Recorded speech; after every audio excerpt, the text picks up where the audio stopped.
I'm saying hello today on a gorgeous October 5th, 2013 from the historic town of Vankleek Hill, Ontario, in Eastern Ontario, which is actually the Gingerbread Capital of Ontario. And we will be checking out some gingerbread architecture in a second here, but I wanted to show off a very interesting building here. This is the Vankleek Hill and District Museum, and I'm here with Denis Seguin. I hope I'm not butchering it too much. Hi Denis, nice to meet you. Good morning to you. And let's have a look inside your beautiful historic building and at the museum. That's correct. Perfect.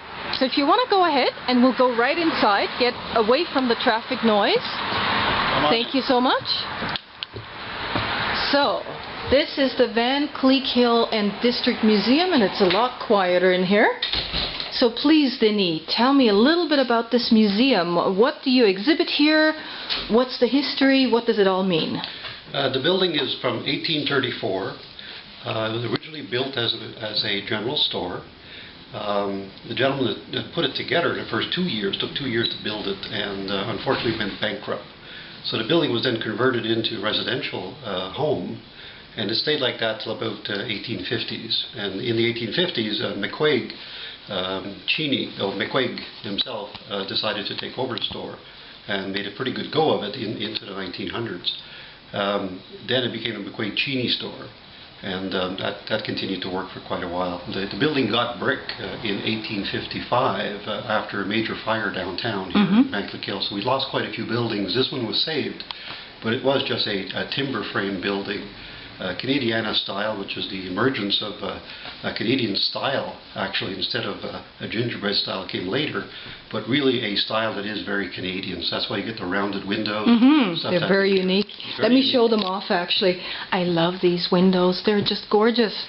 And I can see you have some old tricycles hanging in there. Yeah. All historic stuff. Nice young lady guarding the door. I like it. Another old bike right up here in front of the beautiful window, and a checkerboard. Now this is a 12 by 12 checkerboard.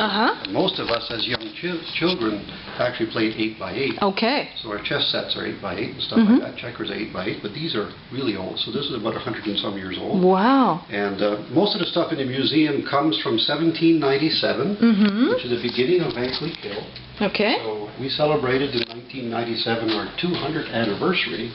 So we're actually one of the oldest towns in Eastern Ontario. And Very we're nice. much older than Ottawa. Really? As an example. So that's interesting. So we've been around a long, long time. Yeah. And our collection really goes from about 1797 to the First World War. That's really what we're trying to focus on. Now you're not using this one anymore, are you?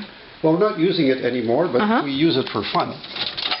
Oh yeah, Let me give you a made in Vankleek Hill pin. Oh nice. You can take one of those with you. Thank you, I appreciate it.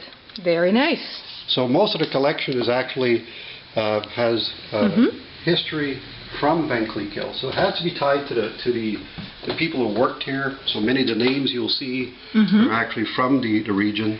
Whether it's a Norcott or a Barton or a Sege in some cases, because there's quite a few of us. And it is a town that is mixed of English and French people. Yes, very mixed area indeed. Very nice. And are these authentic old wooden cabinets? This is a old wood cabinet, but it's actually a mailbox. Oh, a mailbox. Yeah, and when we were cleaning it, when it came to us from Stardale, which is just slightly outside of town, when our summer students were cleaning it, they were able to find some names on it. Oh, yeah. And then we found them, able to connect the names back to the families that were from this region. Isn't that interesting? So lots of local history right here at the museum. Now, what is this interesting trunk here? This is a traveling case, which would have come over on a boat.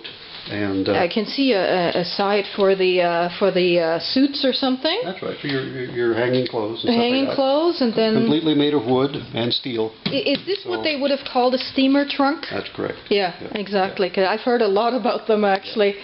Very interesting. So lots of Victoriana. And early 20th century stuff like telephones. Exactly. Okay. What's interesting about the store is we're now starting to see some of the articles that were sold in this store coming back to us. Really? So as an example, this teapot here was bought in this store as a wedding gift in 1910. Wow. So it's 113 years old, Yeah. 103 years old, and it's come back to the store. Now, how did it find its way back? Well, it's because one of our directors, Nettie Allen, was tied to this because that was her grandfather. Oh, wow. So she became a director, and at some point in time she actually gave it back to us. So Okay, it's made its that's way very back. nice. Very neat.